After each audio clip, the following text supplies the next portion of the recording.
భారతదేశంలో ఉన్నటువంటి ఏఐడిఆర్ఎం జాతీయ రెండవ మహాసభ గత మొదటి మహాసభ ఔరంగాబాద్లో జరిగింది. దాంట్లో భాగంగానే భారతదేశంలో ఉన్నటువంటి కుల వ్యవస్థ పెచ్చరిల్లిపోతున్నటువంటి సందర్భంగా ఈ యొక్క మహాసభకు ప్రాతినిధ్యం గణనీయంగా ఉన్నది. దాంట్లో చర్చించవలసినటువంటి అంశాలు చాలా ఉన్నాయి. ప్రపంచంలో ఉన్నటువంటి మత ద్వేషాలు, కుల ద్వేషాలు పెచ్చరిల్లుతున్నటువంటి సందర్భంగా హైదరాబాద్లో జరగడం చాలా విశేషం. ముఖ్యంగా మన ధర్మశాస్త్రాన్ని వ్యతిరేకించాలి. మరి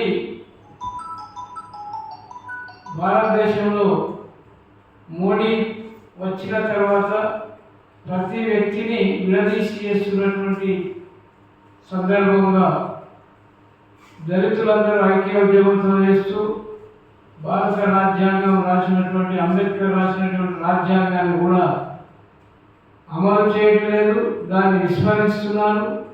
రాజ్యాంగంలో అందరికీ విద్య, వైద్యం, ఉపాధి కల్పించాలని ఉన్నది, కానీ అది అమలు కావడం లేదు. ఈ యొక్క మహాసభ సందర్భంగా మా నినాదం, మా చర్చనీయాంశము ఉద్యమం కూడా రూపొందించేటువంటి అంశాలు భారతదేశంలో ఉన్నటువంటి అన్ని ప్రైవేటు రంగాలలో కూడా దళితులకు రిజర్వేషన్ కల్పించాలని, అదేవిధంగా భారత రాజ్యాంగంలో ఉన్నటువంటి అంశాలను 6వ తరగతి 7వ తరగతి పాఠ్య పుస్తకాలలో రాసి రాజ్యాంగం యొక్క చట్టాలను, ఆర్టికల్స్ను అందరికీ తెలిసే విధంగా చేయాలని, ఈ యొక్క భారతదేశంలో ఉన్నటువంటి దళితులకు కేటాయించినటువంటి బడ్జెట్ను అది అమలు చేయడం లేదు. కింది స్థాయి వరకు వచ్చే వరకు అది అమలు కావడం లేదు. ఎన్నికలు వచ్చినప్పుడు మాత్రమే అన్ని వర్గాలకు మేము రాయితీలు కల్పిస్తాము, ఉపాధి కల్పిస్తాము, పరిశ్రమలు ఏర్పాటు చేపిస్తామని చెప్తున్నారే కానీ అది అమలు చేయలేదు.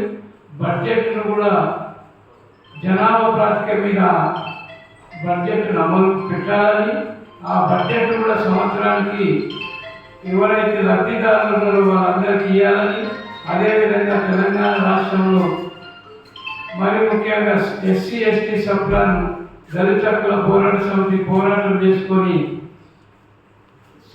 దాని యొక్క చట్టాన్ని అమలు చేయడంలో సఫలీకృతమైన దళిత హక్కుల పోరాట సమితి అది వెంటనే ఈ కాంగ్రెస్ ప్రభుత్వం అమలు చేయాలని, మా బడ్జెట్ను, మా నిధులు మాకేయాలని డిమాండ్ చేస్తూ మహాసభ జయప్రదం చేయాలని విజ్ఞప్తి చేస్తుంది.